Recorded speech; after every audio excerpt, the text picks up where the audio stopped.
Alright, so a couple people wanted a video of the inside of my installation trailer, so here it is, starting at the back. I've got a ramp across the back so I can push equipment up, and I bought this gap cover. It makes the dolly go up and down over that gap really easy. It's really nice. That folds up with the trailer door. I set it up with one whole side over here on the right as open for equipment, and the other side actually has my Pittsburgh machine, and then I have a pipe rack above it. I have a dedicated charger there for 12 volts. That's going to be going to a multi-volt charger, bank charger for multiple voltages, and as soon as I can get one purchased. I installed LED lighting all over the top of the trailer, and you can see I ran a line of conduit with a few outlets. That's all powered by an extension cord, which runs underneath that sill plate, or I can also turn on my generator, which I keep underneath the Pittsburgh machine to get myself power. So here's my Pittsburgh machine. I keep S cleat on one side, and I keep drive cleat and standing S on the other side. But it's far enough back that the line from my Pittsburgh machine runs right through without being obstructed by anything. Behind the Pittsburgh machine is storage for steel. I keep 3x8 sheets of 26 gauge, and I also cut about half of them down to 3x4, so I can use them inside the trailer a little bit easier. And again, I have pipe stored on top, and I kind of cheat.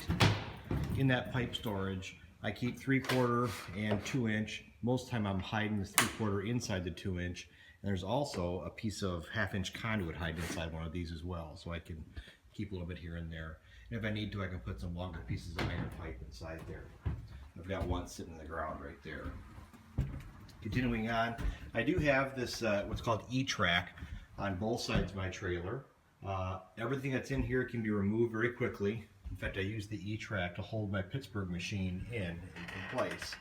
So if I ever needed the whole trailer for a large piece of equipment or for personal use, everything in here, including that brake, can leave in just a few minutes. Nothing's bolted down permanently. It's all on rollers or just kind of fastened in. Extension cord, and I have a hitch-mounted vise if I ever need to clamp down a piece of iron pipe to thread it. I've got some straps that are in this box right here.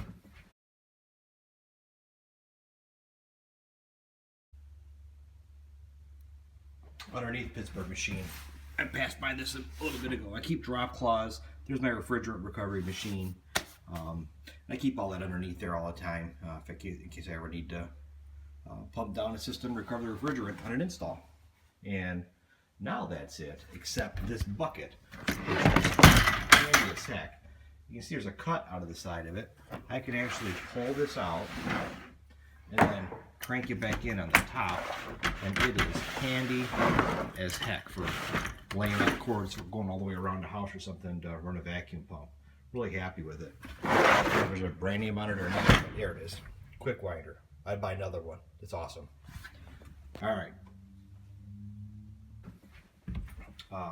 That's my impact driver hammer drill for putting holes and stuff through concrete. And I keep a little 2-foot step ladder there. Underneath my brake, I have some sheet metal that I use quite a bit. 3-4-5 adapter caps and increasers. 3 to 4, 4 to 5, 4 to 6. Below that, I've got 3-inch elbows, 4-inch elbows, and literature racks. So if I'm changing something out and they've got like some bad elbows on a water heater, I can change that out while I'm there. Right now, I only have 2-inch pipe in here. Depending on the installation, I might have to change this out and do 3-inch pipe. Right now, it's just 2-inch PVC. And I have a carrying bag that I bought at IKEA, so I can load up. That's my 2-inch 90s carrying bag, 45 degrees, T's and caps, street 45s, hangers, not angers, street 90s, and couplings. On this side, I always have my Appliance Dolly, and it's strapped onto that E-track again, so I can get furnaces up and downstairs. Where I work, there's a lot of basement jobs for furnaces. The brake. I used to have a 3-foot brake. I ended up buying this 10-Smith brake, and man, am I really happy with it. It's a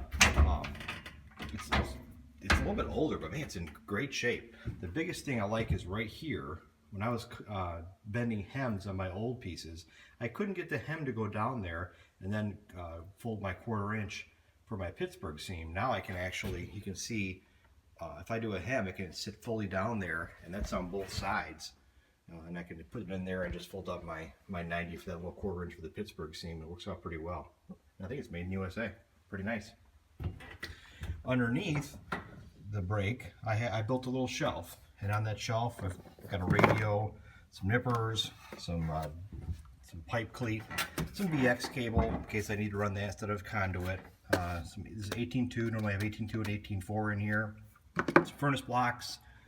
These are 4-inch electrical outlets and 2-inch, and I keep some switch covers, stuff like that in there. And then a 5,000 to 6,000 thermostat. And right back here is a collapsible table. That collapsible table pops out, and I can set it up right in that empty spot right there. So as I'm cutting my sheet metal, there's actually a table right here, which is nice to work off of rather than having to kneel down and be on the floor. Along the back wall, I've got my T for cutting up, lining up my ductwork to cut. Snips, new ruler. Up top here, I keep, of course, the marker. Sorry, I didn't have lined up the markers, some scribing tools, hand seamer. There's another set of snips up there, and my kill board. And that's where I plug my LED lights in. And that's the trailer. Thanks for watching.